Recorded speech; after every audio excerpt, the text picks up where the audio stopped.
దాన్ని బయటికి ఆ రకంగా నా ఎమ్మెల్యేలను కొనాలనుకుంటున్నారు, నా ప్రభుత్వాన్ని గులగొట్టాలనుకుంటున్నారు అని ఈ పోదామనుకున్న వాళ్ళ ఎవిడెన్స్ పక్కా దొరికింది కాబట్టి ఆ ప్రూఫ్స్ తోటి వీళ్ళని అప్రూవర్స్గా పక్కకు గుసబెట్టుకొని మొత్తం అదంతా రెడీ చేసి దాన్ని క్రియేట్ చేసి మొత్తం అట్లా బయటికి మొత్తం సెంట్రల్ గవర్నమెంట్ అందరిని చూపించేసిండు సెంట్రల్ లో కూడా మీడియాలో కేసీఆర్ గారు ఫక్తు రాజకీయ నాయకుడు కదా, డెఫినెట్ గా దాన్ని రాజకీయంగా వాడుకుంటారు కదా. మరి అలాంటప్పుడు టీఆర్ఎస్ పార్టీలో బయట పార్టీ ఎమ్మెల్యేలు కూడా లాక్కుండా కదా, మరి దాని గురించి పరిస్థితి అదే కదా ఇప్పుడు బయట అందరు మాట్లాడుకునేది. ఇప్పుడు కేసీఆర్ గారు మాట్లాడుతున్నారు, మొత్తుకుంటున్నారు, నా ప్రభుత్వం గూలగొడుతుంది, బీజేపీ నా ఎమ్మెల్యేలను ఎత్తుకపోతున్నారు అని. మరి అంతకుముందు మీరు ఎంతమందిని గుంజుకపోయినరు, ఎంతమందిని ఎత్తుకపోయినరు అనేది తెలంగాణ ప్రజలు మాట్లాడుకుంటున్నారు, వివిధ పార్టీల నాయకులు మాట్లాడుకుంటున్నారు. ఆయన చేసినప్పుడు ఒక రకంగా ఉంటుంది, ఇప్పుడు ఒక రకంగా ఉంటుందా అనేది ఎవరికి కానీ తన వరకు వచ్చేంత వరకు తెలియదు కదా అని మాట్లాడుకుంటున్నారు బయట. ఇంకోటి మేడం, మునుగోడు ఎలక్షన్స్ ముందు ఆ ఈడీ వాళ్ళని అందరినీ రాజకీయ నాయకుల మీద వదిలేండ్రు, కవితను అరెస్ట్ చేస్తా అన్నట్టుగా అన్నారు. ఇదంతా ఎందుకన్నారు బీజేపీ గవర్నమెంట్ అంటే ఈయనను భయపెట్టేయడానికి అన్నారు అన్నట్టుగా అనుకున్నారు. అప్పుడు మేము మునుగోడులో భయపెట్టి చేద్దామని చెప్పేసి ఈయన ఏం చేసిండు, చాలుగా ఎలక్షన్ అయిపోయినాక ఇగో మీ నలుగురు ఉన్నారు, ఈ నలుగురు మాకు దొరికిండ్రు, ఈ ఎవిడెన్స్తో సహా దొరికిందని సెంట్రల్ గవర్నమెంట్కి రాబోయే ఎలక్షన్లో మోడీ సార్కి భయపెట్టిద్దామని చెప్పి ఈయన చేస్తుండ్రు. టిట్ ఫర్ టాట్ అంటారు కదా, అట్లా అది కరెక్టా మేడం? టిట్ ఫర్ టాట్ కరెక్టే కదండి. అది ఆయన ఈయనకు భయపెట్టిస్తుంది, ఈయనకు భయపెట్టిస్తుంది, ఇద్దరు కలిసి డ్రామాలు చేస్తుండ్రా ఎట్లా? డ్రామానే ఏం కాదు, నిజమే. నువ్వు నన్ను ఇబ్బంది పెడితే నేను ఇబ్బంది పెడతాను, నేను ఇబ్బంది పెడితే నేను ఇబ్బంది పెడతాను అనే టైప్లో ఒకరికొకరు ఎవరికి దొరికిన ఎవిడెన్స్లతోటి వాళ్ళు ఒకరినొకరు లొంగ తీసుకునే విధంగా భయపెట్టే విధంగా చేసుకుంటారు. లాస్ట్కి ఎవరు గెలుస్తారు మేడం క్లైమాక్స్ లో? చూడాలి మనం. మీరు కాంగ్రెస్ పార్టీకి వచ్చేది కొంచెం మారేట్ అనిపిస్తుంది మేడం, దేనికి కారణం ఏంటి? లేదండి, మాటలో కావచ్చు. నో నేను ఎప్పుడు మారానండి, నాకు మారాల్సిన అవసరము లేదు. నేను ఎప్పుడు నేను ఎప్పుడు ఇట్లాగే ఉంటాను, ప్రజల పక్షాన్నే ఉంటా, నిజాన్ని నిర్భయంగా చెప్తా. నేను ఎవరికి భయపడేదాన్ని కాదు, భయపడాల్సిన అవసరం నాకు లేదు. నేను భయపడేటట్టు తప్పు చెయ్యలేదు, చెయ్యను కూడా. మొత్తం చెప్పేసి సినిమాతో చెప్పింది ఒక మాట, రామాయణం కట్టేది కొట్టేది వచ్చినట్టుగా మొత్తం చెప్పేసి. కాదు ఇంకోటి, మీకు ఫామ్ హౌస్ తీసుకోలేదు ఇంతవరకు? నేనేం చెప్తున్నాను అంటే, మా నాన్నగారు ఉన్నప్పుడైనా టీఆర్ఎస్ పార్టీ గవర్నమెంట్ ఫామ్ చేయకముందైనా ఎవరికి కనీసం హైదరాబాద్లో కానీ డిస్టిక్లో కానీ మా బంధువులకి ఎవరికి 100 గజాలు దిక్కులేని రోజుల్లో నేను 1200 గజాల ఇంట్లో ఉన్నానండి. నాకు అప్పటికే పెద్ద గెస్ట్ హౌస్, నాకు అన్నీ ఉన్నాయి అప్పటికే. ఎప్పుడైతే 2014లో టీఆర్ఎస్ గవర్నమెంట్ వచ్చిందో అప్పటి నుంచి ఈ ఫామ్ హౌస్ అనే పదం వాడుకలకు వచ్చింది, స్టైల్గా ఫామ్ హౌస్, దాని ఫామ్ హౌస్ అనేది వాడుకొచ్చింది. అంతకుముందే అందరికీ అన్నీ ఉన్నాయి, అంతకుముందే నాకు కూడా 100 ఎకరాలు ఉన్నాయి కరీంనగర్లో. ఉన్నదండి సొంతం. 100 అంటే 100 లేదు, కొంచెం తక్కువ. సొంతమేనండి. అటు సైడ్ ఉంది, ఇటు సైడ్ ఉంది, బోత్ సైడ్ సొంతం అండి. నేను ఇప్పుడు ఆయన అడిగిన దాంట్లో, సత్యాన్ని అడిగిన దాంట్లో తప్పేం లేదు. టీఆర్ఎస్ వాళ్ళు దోసుకున్న ఫామ్ హౌజులు కాబట్టి, దోసుకున్న సొమ్ములు, దోసుకున్న భూములు కాబట్టి నాది కూడా అట్లా నేను అనుకుంటున్నామో. నేను దోసుకోలేదు, నాకు 2014 ముందే అన్ని ఉన్నాయని నేను చెప్తాను. కరీంనగర్లో కాదు, కరీంనగర్ దగ్గర ఊరు ఉంటుంది, ఆ ఊర్లో ఉంటది. 100కు తక్కువ ఇప్పుడు లేదండి, కొంచెం తీసేస్తున్నాం. తీయాలంటే రాజకీయాలు ఉన్నాం కాబట్టి తీయాల్సి వస్తుంది. ఖర్చులు అవుతాయి కదా అన్ని. What is the stupid question you are asking? That disturbing a lot కదా మేడం. రాజకీయ నాయకులు ఎవరైనా సొంత డబ్బులు పెడుతున్నారా? పెట్టే వాళ్ళు కూడా ఉన్నారండి. పెట్టే వాళ్ళు వెలుగులకు రారు. ఇట్లా ఒక అద్భుతం చేస్తాము అని ఇట్లా మభ్యపెట్టే వాళ్ళే ప్రజలకు కనబడుతున్నారు, దోసుకునే వాళ్ళు ప్రజలకు కనబడుతున్నారు. మభ్యపెట్టి దోసుకునే వాళ్ళు ప్రజలు. నిజంగా ఆస్తులు అమ్ముకొని ప్రజల పక్షాన ఉండే వాళ్ళు చాలా తక్కువ మంది ఉన్నారు, కానీ వాళ్ళని ఎవరు గుర్తించరు కదా. ఇప్పుడు కాంగ్రెస్ పార్టీలో కూడా ఫామ్ హౌస్ ఉన్నాయా? రేవంత్ రెడ్డికి ఉందా ఫామ్ హౌస్? రేవంత్ అన్నని అడగాలండి. పార్టీలో ఉన్నారు కదా మీరు, అందుకని అడుగుతున్నారు. నేను ఇప్పుడు లేదు కదండి, అప్పట్లో ఉన్నప్పుడు ఉన్నాను. ఇప్పుడు ఉత్తమ్ కుమార్ రెడ్డి ఉన్నాడు, ఆయన ఫామ్ హౌస్ ఉందా? ఆల్మోస్ట్ నేనేం చెప్తున్నాను, ఫామ్ హౌస్ అని పదం వాడుకలకి టీఆర్ఎస్ గవర్నమెంట్ వచ్చిన, కానీ అంతకుముందే కాంగ్రెస్ నాయకులు అందరికీ ల్యాండ్స్ ఉన్నాయి, అందులో వెళ్ళినప్పుడు రెస్ట్ తీసుకోవడానికి చిన్న గుడిసె లాంటివో ఇట్లాంటివో ఉంటుండే కావచ్చు. ఇప్పుడు దాన్ని ఫామ్ హౌస్ల కల్చర్ వచ్చేసింది. ఇప్పుడు మొన్న మునుగోడులో 500 కోట్ల రూపాయలు ఖర్చు అయిందంట మేడం, అవునా? దానికి ఒప్పుకుంటారా? దానికి మించి అయిందా? మించే అయింది. మించైంది. ఇప్పుడు ఒక రీజన్కే ఒక దానికి ఒక సీట్ కోసం ఇంత అయిందంటే రేపు పొద్దున అసెంబ్లీ ఎలక్షన్లో బొచ్చడు ఉన్నాయి మొత్తం తెలంగాణ అంతా. ఎంత కావాలి అప్పుడు ఆ పార్టీ వాళ్ళకి? 1,000 కోట్లు కావాలండి. 1,000 కోట్లు. మరి ఎట్లా ఈయనైతే ఈయన దగ్గర ఉండొచ్చు కదా. ఈయన దగ్గర ఉండడు ఏంది? టీఆర్ఎస్ పార్టీ నాయకులు అవినీతి ఏ నాయకుడు ఉన్నాడా? ఎవ్వరు ఎక్కడ వెతికినా ఆ, నేను మా కరీంనగర్ తీసుకెళ్తారండి, మా కరీంనగర్ చూపిస్తా. టీఆర్ఎస్ పార్టీలు ఉన్న చిన్న నాయకుడి నుంచి మంత్రి వరకు ఏ రకంగా అరాచకాలు చేస్తారు, ఏ రకంగా ల్యాండ్ గ్రాబింగ్ చేస్తారు, ఏ రకంగా కబ్జాలు పెడతారు, ఏ రకంగా భయభ్రాంతులకు గురి చేస్తారు. మీరు రావాలా సత్యనా? నేను తీసుకెళ్తా. మొత్తం అందరూ అవినీతి చేసుకొని నెక్స్ట్ ఎలక్షన్ కి అందరు పైసలు పెట్టుకుని కూర్చుంటారు. అందరు పెట్టుకున్నారు, వాళ్ళ అవినీతి చిట్టా అంతా కూడా నా దగ్గర ఇంత ఉంది. అందరు బయట ఎప్పుడు పెడతారు మరి? పెడుతున్నాను కదా, 1 by 1 పెడుతున్నా కదా. ఇప్పుడు తొందరలో అతి తొందరలో కూడా పెట్టబోతున్నాం. ఒక 1000 కోట్ల కుంభకోణం పెట్టబోతున్నాం. ఇప్పుడు నెక్స్ట్ ఇప్పుడు మీకు ఎమ్మెల్యే అవుతారా అవరా అసలు ఫ్యూచర్లో? మీ ఫ్యూచర్లో ఎమ్మెల్యే ఒక మంత్రి కాదు, ఎమ్మెల్యే. ఒక మా కరీంనగర్ నియోజకవర్గ ప్రజలకు సేవలు అందించాలి కాబట్టి కరీంనగర్ ఎమ్మెల్యే కావాలి. ఆ దిశగా నేను పని చేసుకుంటున్నా. మీరు ఎంత పైసలు జమ చేసిండ్రు మరి? నేను చెప్పాను కదా, నాకు ముందే ఉన్నాయని. కావాలంటే నా ముందున్న ఆస్తులేంది, ఇప్పుడున్న ఆస్తులేంది నేను చూపిస్తా. టీఆర్ఎస్ పార్టీలో ఉన్న మా కుటుంబ సభ్యులై కానివ్వండి, పార్టీ నాయకులై కానివ్వండి, పార్టీ ఉట్టక ముందు ఏముంది, ఇప్పుడు ఏముంది, ఎంతమంది వస్తారో బయటికి రమ్మనండి, నా దిస్తా వాళ్ళ దీమనండి, అప్పుడు తెలుస్తుంది. ఎందుకు చూపిస్తాం మేము? ఎందుకు చూపిస్తాం మేమంటే చెప్తున్నాను కదా. కాదు, ఇప్పుడు మీకు ఎమ్మెల్యే టికెట్ ఇస్తే బయట దిగాల్సిందే, డబ్బులు ఎందుకు కూడా ఖర్చు పెట్టాల్సిందే కదా. మిమ్మల్ని చూసి ఎవరు ఓటేయరు మామూలుగా. ఎందుకు వేయరండి? మామూలుగా ఇప్పుడు ఎందుకు వేయరు? మొన్న న్యూస్లో అయిందా, నేను 4,000 బీజేపీ ఇచ్చినందుకు ఒకటినంట, వీళ్ళేమో 5,000 ఇచ్చిరంట. ఒక్కొక్కరు న్యూస్లో అయిందా, నేను టీఆర్ఎస్లో ఒక 5,000 ఇచ్చిరంట, బీజేపీలో 4,000 ఇచ్చిరంట. నా 5,000 ఇస్తారు, 4,000 ఇచ్చారు, అందుకే మేము టీఆర్ఎస్ వేసినామంటారు చాలామంది. అట్లా మీరు ఏమి ఇవ్వకపోతే ఓటేస్తారా? మీకు ఏమి ఇవ్వకపోతే అంటే నేను ఏ రకంగా పని చేస్తా అనేది చెప్తా, వీలైతే చూపిస్తా, నన్ను ఆశీర్వదించమంట, అట్లా నేను అడుక్కుంటా. డెఫినెట్గా నాకు మద్దతు ఉంటుంది అనేది సంపూర్ణ విశ్వాసం.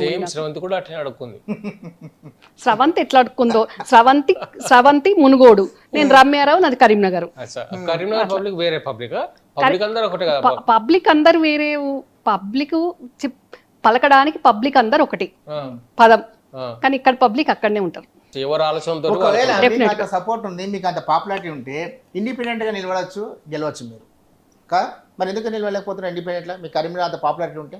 డెఫినెట్గా అండి, నేను ఒక పార్టీ తరఫున పోటీ చేస్తున్నా, రేపు ఇండిపెండెంట్గా చేస్తున్నా, ఏం చేస్తా అనేది భవిష్యత్తులో అతి తొందరలో మీరు చూడబోతారు కదా. నాకు అంత పాపులారిటీ లేదే మీరు వచ్చి నన్ను ఇంటర్వ్యూ తీసుకుంటున్నారు.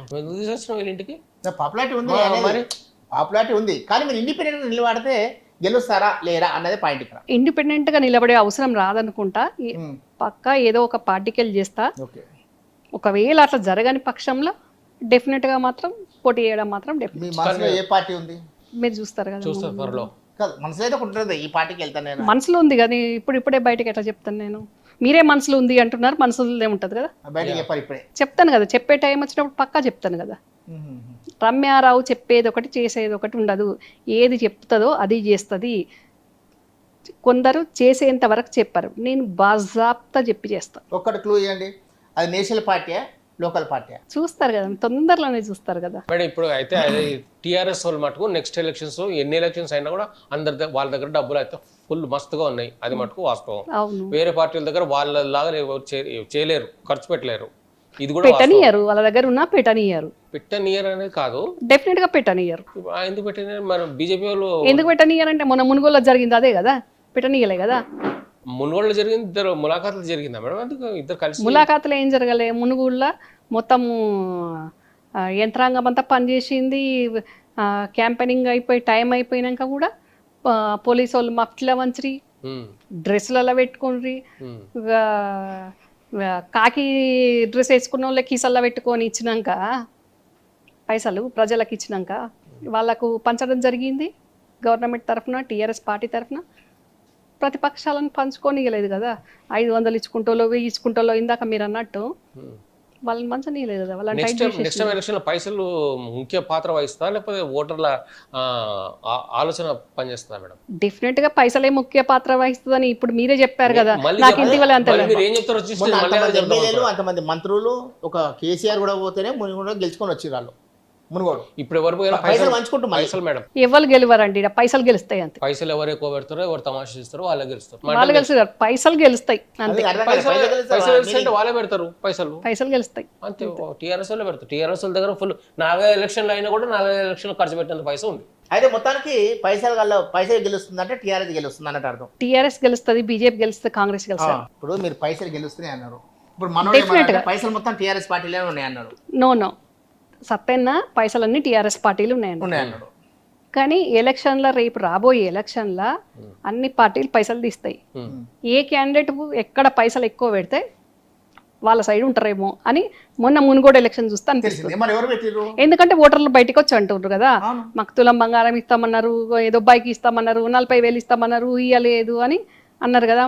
అంటే మీరు అట్లా అడగొద్దు కదమ్మా అని కూడా అడిగిండ్రు కదా. డబ్బులు తీసుకోవడం తప్పు, అట్లా అడగొద్దు అని అంటే వాళ్ళు ఇచ్చినప్పుడు మీరు తీసుకోవడం ఏం తప్పు అన్నారు. అక్కడికి వచ్చేసిండ్రు ప్రజలు, నాయకులు అట్లా చేసేసిండ్రు. తీసుకోవడం పట్టుకు తీసుకుని మళ్ళీ వాళ్ళకే చేసారు. ఎవరికి వేసిండ్రో మనకేం తెలుసు. వాళ్ళకి వేసిన ప్రూవ్ అయింది కదా మనుగోడు ఎలక్షన్. మీరు పర్సనల్ అది కాదండి, డబ్బులు తీసుకొని వేసిన ఓట్లతోటి గెలిచింది కాదు, ఫేక్ ఓట్లతోటి 12,000 ఓట్లు ఫేక్ ఓట్లతోటి గెలిచిండ్రు. అక్కడ 12,000 ఫేక్ ఓట్ల సృష్టించిండ్రు కాబట్టి ఆ 5 గంటల తర్వాత వచ్చిన ఓటింగ్ అంతా కూడా పొద్దున్నుంచి 8 గంటల నుంచి 5 గంటల వరకు ఒక రకమైన పోలింగ్ నడిస్తే 5 నుంచి 10 గంటల వరకు ఒక రకమైన పోలింగ్ నడిచింది. 5 నుంచి 10 వరకు నడిచిందంతా కూడా ఫేక్ ఓట్ వస్తుంది. ఓడిపోయినా ఇట్లనే చెప్తారు అందరు ఫేక్ ఓటర్స్ మీరే పర్సనల్ గా ఎలక్షన్స్ కి బిఫోర్ మునుగోడు ఎలక్షన్ మీద మీరు మీ ఒపీనియన్ ఏంటి? మీరు ఏమనుకున్నారు? ఎవరు గెలుస్తారు అనుకున్నారు? బీజేపీకి ఎక్కువ, ఎందుకంటే సెంట్రల్ ఆ పార్టీ ఉంది కాబట్టి వాళ్ళు ప్రెస్టేజ్గా తీసుకుంటారు. మరీ రాజగోపాల్ రెడ్డి గారిని రాజీనామా చేయించారు కాబట్టి వాళ్ళు ప్రెస్టేజ్గా తీసుకుంటారు. రాజగోపాల్ రెడ్డి గారికి కూడా అక్కడ పట్టుంది కాబట్టి ఆయన ఫస్ట్ ఉంటారు కావచ్చు, కాంగ్రెస్ సెకండ్కు వరకు టైట్ ఇవ్వగలుగుతుంది అని అనుకున్నాము. ఎందుకంటే కుసుకుంట్ల ప్రభాకర్ రెడ్డి అక్కడ ఈ గతంలో ఎమ్మెల్యేగా చేసినా కూడా ఏమి అభివృద్ధి చేయలేదు. మళ్ళీ ఇప్పుడు ఈ అవినీతి ప్రభుత్వాన్ని చూసి పక్కకు పెట్టేస్తారేమో ప్రజలు, ప్రభాకర్ రెడ్డిని థర్డ్ పొజిషన్లో ఆయన ఉంటాడేమో అనుకున్నాం. కానీ ఎప్పుడైతే సిపిఐ సిపిఎం వాళ్ళతోటి అలయన్స్ అయినరో అప్పుడు డెఫినెట్గా ఈ రిజల్ట్ తేడా అయిద్దని అనుకున్నాం. అది కేపాల్ కూడా గట్లేని అన్నాడు. ఏమై అది దాన్ని అంటారు కదా మిషన్, ఆ మిషన్ అన్ని మోసం చేస్తున్నాం, మిషన్ వల్ల మేము ఓడిపోయినా లేకపోతే ఎప్పుడో గెలుస్తున్నా అన్నారు. ఓడిపోయిన వాళ్ళందరూ ఏదో ఒకటి అంటారు మేడం. ఇప్పుడు మీరు అన్నారు కదా 5 గంటల 4 గంటల దాకా అంతా నకిలీ ఓట్లు అని చెప్పేసి. మరి నకిలీ నేను అనడం కాదండి, ఎప్పుడైనా ఎక్కడైనా సాయంత్రము 5 నుంచి పోలింగ్ బూత్లో ఉన్న వాళ్ళను అలౌ చేసి ఓటేయిస్తారు. కానీ 5 నుంచి 10 వరకు ఓటింగ్ ఎప్పుడైనా జరిగిందా? పొద్దంతా జరగంది, రాత్రి అంతా ఎందుకు జరిగింది? 5 నుంచి 10 అంటే రాత్రే కదా. అప్పటి వరకు జరిగిన పోలింగ్ ఏంది? మరి అప్పుడు ప్రతిపక్షాలు ఏం చేస్తారు? మీరు కూడా వేసుకోండి, మీరు కూడా చేసుకోండి. వాళ్ళది కదా, మరి గవర్నమెంట్ వాళ్ళే గెలిచారు అంతే. మరి మీరు కూడా చేసుకోండి, ఎవరు వద్దన్నారు? చేసుకోవడానికి అక్కడ వీళ్ళు కూడా చేసుకోవడానికి అని అంటే ప్రతిపక్షాలు ఇప్పుడు కాంగ్రెస్ పార్టీ కానీ బీజేపీ పార్టీ కానీ వాళ్ళు వాళ్ళ ఏజెంట్లను పెట్టుకొని వాళ్ళ కార్యకర్తలు పెట్టుకొని వాళ్ళు పనిచేసుకున్నారు. కానీ ఇక్కడ అధికారులే ప్రభుత్వానికి అండగా ఉన్నారు, పార్టీకి అండగా ఉన్నారు. అక్కడ జరిగింది అది కాదు మేడం. ఇంకోటి నాకు కొన్ని వీడియోస్ చూసిన నేను, టీఆర్ఎస్ మినిస్టర్ బండ్లు ఏమో ఒక విధంగా చెక్ చేస్తారు, బీజేపీ వాళ్ళది మొత్తం షూటింగ్ మ్యాచ్ ఓపెన్ చేసి బట్టలు ఓపెన్ చేసి ఒక షర్ట్ ఓపెన్ చేస్తారు. కానీ ఎక్కువ డబ్బులు వంచింది మాత్రం, డబ్బులు తీసుకెళ్ళేది మాత్రం ఈ టీఆర్ఎస్ బండ్లని వెళ్ళి అన్నారు. నేను ఇందాక చెప్పింది అదే కదండి, అధికారులే మఫ్టీలు ఉన్నారు, డ్రెస్లు ఉన్నారు. నేనేం చెప్పాను, కాకీలు కీసల్లా పెట్టుకొని ప్రజలకు చేరేసిండ్రు అని చెప్పిన.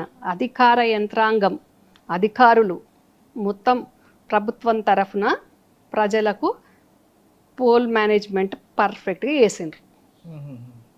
జరిగింది అది. అధికారులు లెక్క పనిచేయలేదు వాళ్ళ డ్యూటీ. అధికారులు ఎట్లా చేసిండ్రు అంటే ప్రగతి భవన్ పాలేరోల లెక్క పనిచేసిండ్రు. అక్కడ ప్రగతి భవన్ ఒకసారి వెళ్ళలేదండి. రాజశేఖర్ రెడ్డి గారు, కిరణ్ కుమార్ రెడ్డి గారు సీఎం ఉన్నప్పుడు ఫస్ట్ కుటుంబంలో వీళ్ళు ఈ గవర్నమెంట్ వచ్చినాక వీళ్ళు వెళ్ళిండ్రు. ఈ గవర్నమెంట్ రాకముందే అందరికన్నా ఫస్ట్ కిరణ్ కుమార్ రెడ్డి గారు సీఎం ఉన్నప్పుడు నేను వెళ్ళాను. ఫస్ట్ ఇంట్లో ఉండేది ఆయన అప్పుడు. అవును. కేసీఆర్ గారు కూడా ఫస్ట్ ఆ ఇంట్లోనే ఉన్నారు కదా, తర్వాతనే కదా ప్రగతి భవన్ అయింది. రూమ్ మారిపోయింది, రూపురేఖలే మారిపోయినాయి. ఇప్పుడు ఇంతవరకు ప్రగతి భవన్కి వెళ్ళాలి. అది ఇట్లా ఫంక్షన్స్ అయితే పిలవరా మిమ్మల్ని? ఫంక్షన్ జరుగుతుంటాయి, ఫ్యామిలీ వెళ్తారు కదా. నేను వెళ్ళను. వాళ్ళు పిలిచినా కూడా శకునం వద్దంటాడంట. చెప్పట్లేదు ఆమె, నువ్వు చెప్తున్నావు. చెప్పండి, అంతే కొన్ని కదా, విషయాలు చెప్పదు. అంతే కదా. మనం నేను తెలుసుకోవాలి. చెప్పకపోయింది అన్ని చెప్తాను. మనం తెలుసుకోవాలి కొన్ని. లేదు అన్ని చెప్తాను. సంతోష్ శకుని శకుని ఇప్పటికి 100 సార్లు అన్నావు. నేనన్నా- ఆమె తక్కువ 4 సార్లు అని కూర్చుంది. నీకు టార్గెట్ పెడతాడు ఇక చూడు. ఆమెనే అంటుంది. నేను ఉన్నాను కదా టార్గెట్ పెడితే. నేను చెప్తా అట్లా భయపెట్టిస్తున్నాడు అని చెప్తున్నాను ఏమన్నా అంటే. మేడం సంతోష్ రావు. ఇప్పుడైతే నెక్స్ట్ ఎలక్షన్స్ ఎప్పుడు వస్తాయని చెప్పి నేను కూడా వెయిట్ చేస్తున్నాను మేడం. మా ఇంట్లో కూడా 4 ఓట్లు ఉన్నాయి. కనీసం అప్పటికి రేటు 10,000 పెరుగుతుంది. 4 అంటే 10,000 ఎంత 40,000 వచ్చేస్తాయి. 50,000 అనుకో అందాజా. నెక్స్ట్ ఎలక్షన్ చీడెప్పుడు ఉన్నందుకే ఓట్లని నమ్ముకుంటున్నారు ఆయన. ఫ్రీగా ఎవరు నిజాయితీ ఉంటే వాళ్ళకి ఓటు వేయాలి. ఏమంటారు మేడం? కరెక్టే కదా? గారు మాట అరే పైసలు వస్తే పైసలు తీసుకోవాలి తర్వాత పైసలు చోటు వేస్తాడా? మనిషి అన్నం తింటున్నా గడ్డి తింటున్నా? మరి పైసలు అంటే ఒకటే సార్. మేడం ఇప్పుడు ప్రజలే, కరీంనగర్ ప్రజలు మిమ్మల్ని ఏమన్నారు? ₹1 ఇవ్వకుండా మీరు గెలుస్తారు, ఓట్లు వేస్తారు అలా, అవునా? నీళ్ళంటే ఉంటే అసలు ఇక కమర్షియల్ అయిపోతుంది మొత్తం. అంటే కరీంనగర్ ప్రజలు దా నిజాయితీని కానివ్వండి, నన్ను కానివ్వండి ఆదరిస్తారు, నాకు సపోర్ట్ ఉంటారు అన్న విశ్వాసం నాకు ఉంది. కరీంనగర్ ప్రజలు ఇప్పుడు ఒక్కొక్క దగ్గర ఒక్కొక్క ప్రజలు ఒక్కొక్క లీడర్ని అబ్జర్వ్ చేస్తుంటారు. మా దగ్గర ప్రజలు, మా నియోజకవర్గం వాళ్ళు, అట్లాగే రాష్ట్ర వ్యాప్తంగా కూడా నేను అందరికీ తెలుసు కాబట్టి నేనేంటి అనేది అందరు చూస్తున్నారు కదా. నేను ఏ రకంగా పనిచేస్తున్నా, నా నిజాయితీ ఏంది, నేను ఏందనేది చూస్తున్నారు కాబట్టి మా ప్రజలకు నేను చెప్తాను కదా. ఒకసారి మహిళను నాకు అవకాశం ఇవ్వండి, అందుబాటులో ఉంటా. ఇప్పుడు ఎట్లయిపోయింది అంటే మా కరీంనగర్ జిల్లాలో ఎమ్మెల్యే మంత్రి ఉన్న వ్యక్తి దగ్గరికి పొద్దున్నే ఒక ఆడపిల్ల పోవాలంటే భయపడే పరిస్థితి ఉంది. అదే ఒక మహిళ ఎమ్మెల్యే ఉంటే మంచి చెడ్డకు అందుబాటులో ఉంటుంది మహిళలకు. ఇప్పుడు మీ పెద్ద అబ్బాయి కాంగ్రెస్లో ఉన్నాడు, ఆయన కూడా బయటకు వచ్చేసిన? కాంగ్రెస్లో ఉన్నాడు. ఉన్నాడు ఇంకా? ఉన్నాడు. అదేంటి తల్లి బయటికి రావడం, కొడుకు లోపలే ఉన్నాడు? అట్లే ఉండాలి. ఇంటికి 2-3 పార్టీలు ఉంటే మనకు మంచిది. 2-3 పార్టీలో ఏం లేదు.